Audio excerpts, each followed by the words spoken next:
What's up, guys? I'm Alex. I'm Jason. We're the Table Monkeys, and this is Table Talks episode 29. 29, yeah. Holy cow. 29. Yeah. Almost at 30. And this is all the after pulling from BAL 204, which just happened this past weekend. If you were there, it was in the alternate universe of Barrie and Barrie somewhere in Ontario. it was so awesome. Yeah, it was a great day. So many people that like the legends that were there. You guys may have seen the picture of Devin, Crazy George, and Gary Goodrich. Yeah. So like all of them were there. I mean, of course, Rick Heidebrick. Yeah, Rick and Curtis. And, just a great day of matches, great day of pulling. The venue and everything was awesome. Thanks so much to Yannick for helping us put it together and giving us the portal to this alternate universe. Maybe we'll be able to come back into that universe. We'll see in the future. Soon, and we're going to try to do more of them. We're going to obviously keep doing more, but just a matter of regulations and stuff. Toronto's still really locked down, so we got to work around whatever we got to work around, but we're going to keep them going. Ain't nothing stopping us. No, it's you got to have a reason to train, man, a reason to pull. And that's what I love about this is that we're giving people reasons to train, more motivation and helping grow the community in that way. And some like everybody uses the table for different reasons, but I think a lot of them for different things, but I think the reason for everybody is often to get out some energy. You know what I mean? Yes. Often negative energy, like things that you deal with in day-to-day life, and with the way life is nowadays, there's a lot of shit that people deal with on a day-to-day basis. So it's great to give people an outlet for that. And arm wrestling is a very wholesome way to do that. Yeah, you get to hang out with your best friends and do something that you all love to do together. Yeah, and just help each other get better, help each other grow, help each other get that energy out, and again, do it in a friendly, positive way. But even just the competition, like that's the big end of it, right? Where you really get to let out, and that makes me think of Kevin Keary, right? So I mean, his performance was awesome. That match is up, by the way. Check it out. All the matches are up at this point, so definitely go check his match. He went right and left with Mark, and Mark is strong as fuck. Definitely stronger than Kevin in probably all vectors. And except hit intensity and I want to say heart, just because Kevin was just putting everything out there that day, and he dealt with some shit the week before, and it's been he came in with a lot of energy that he had to get out on the table, and he definitely did that, and it was awesome to see, awesome to be able to give him an opportunity to do that. All of the above, and I'm sure he's just going to be even more motivated for the next one. He's already talking about it. He's getting ready. He knows when it's going to be. He knows what he's training for. So that was awesome. He came down with his buddy Paul. Paul had a match with Reagan Goldberg and Miguel. Reagan's match is awesome. Sick. Awesome.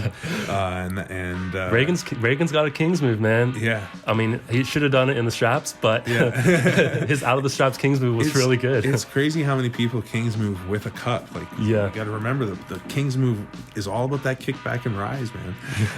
While holding that quotation. Everybody thinks the King's move is something different. As soon as it's but no, he was putting it all out there, and he had a great match.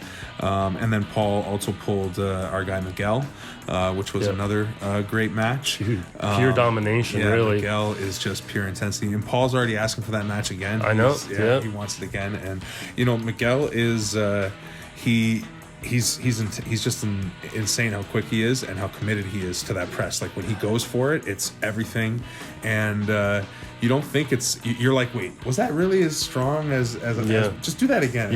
And in practice, it's just like it takes like an hour and a half before he even starts to slow down or get any weaker. Like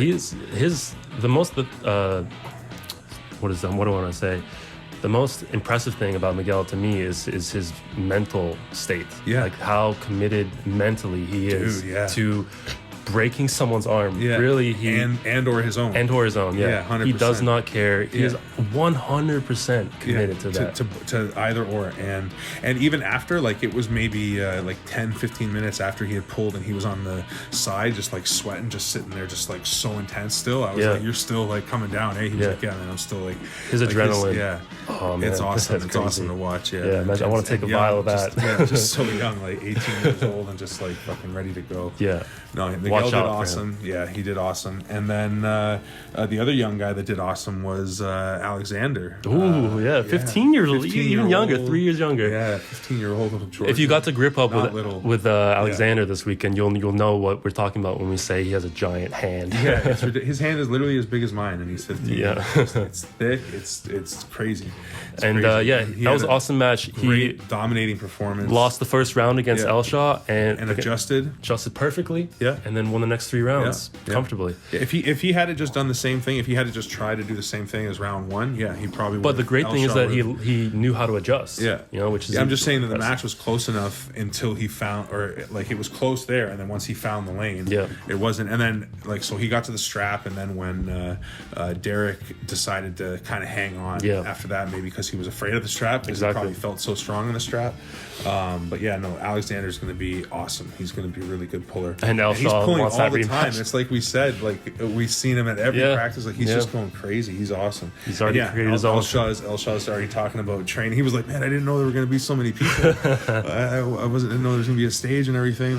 But that's part of what makes it like quote unquote real or intense, and takes it to that next level for people, is that you're putting yourself out there on a lot of different levels. It's not just in the basement or out of practice, or it makes it feel like. Which leads us to talking about Curtis and Rick, because Curtis definitely put it all out on the line. Yeah, and I guess he received a little bit of hate on Facebook and YouTube, but and guys, what's that about? That's just come dumb. On. Yeah, it is. It is just dumb.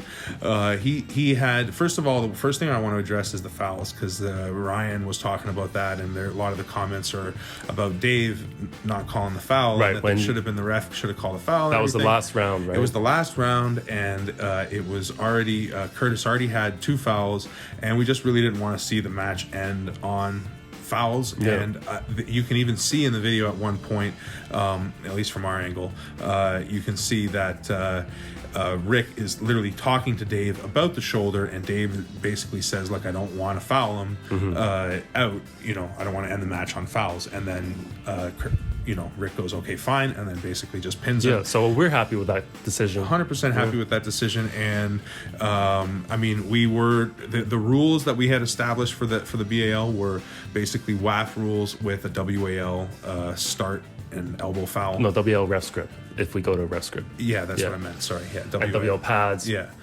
So WAL elbow foul situation, basically, so the pads and the elbow foul situation, and then WAL ref's grip, so the ref's holding your hand, and it's close your thumbs, close your hands.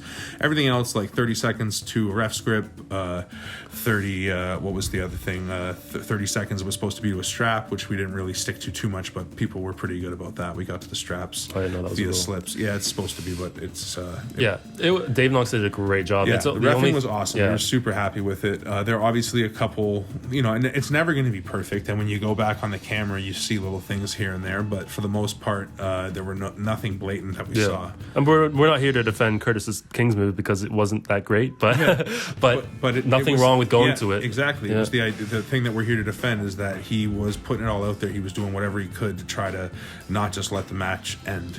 And that's awesome. That's awesome. Yeah, there's nothing wrong with that. And then I guess talking about King's move, you had a pretty good King's move that day.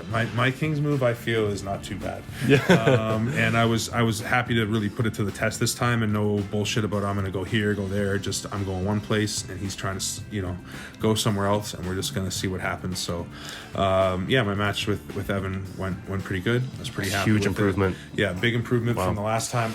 He was dead after that third round. So he even said, he was like, if we had gone 7, you might have beat me today for sure, because he didn't know if he had more after that. And it just shows the toll that move will take on people's hand when you do it as a hand-based move and do it through the hand. And there might have been a couple points that Ryan would say my shoulder was below parallel in a losing position, but it's hard to tell because I was in an offensive position a lot of the time. It was a lot of back and forth in that neutral position. But for the most part, I try to come up when my hand goes to the negative side, because of the way that I'm trying to attack with the hand. That if I just lay down like Curtis did, to me the move doesn't work. And that's not how, especially if you don't have bone lock, right? Yeah, exactly. Well, then you're using your like your arm bar bone lock by leaning that way, which is maybe what people don't like. That's what I'm not so sure that it should be a rule, but that's a different topic for a different video. Yeah, because I think we're close to the end now, eh? Yeah, and then there was the final match. Everyone's seen it a bunch of times. Obviously, big Devin Larratt versus Yannick match. Yeah, which I mean, I guess most of us knew where it was going to go, but we were just glad to be part of the hype. Yeah. When Devin agreed to do it with Yannick, he just said we just got to hype it up a lot. So we just wanted to be a part of that, and obviously we weren't trying to take sides. And like Alex said, we were, everybody's pretty confident in Devin, but it was good to see where everybody stands. It was good that we were able to give him the chance to kind of pressure test himself, as he said, and it sets up a good Yannick versus Pork Chop match in the future. I think that could be a good match coming up. I know Pork Chop wants Brian, which maybe we can get all of them to pull at some point. And pretty cool. I mean, Iron Arms is probably going to happen again, so who knows if it won't just be wait until then, which would be awesome. And but yeah, like the video if you like the video. Leave feedback in the comments. Do all those things. Hit the bell, subscribe, and we will see you guys in the next video. Monkeys out. Peace.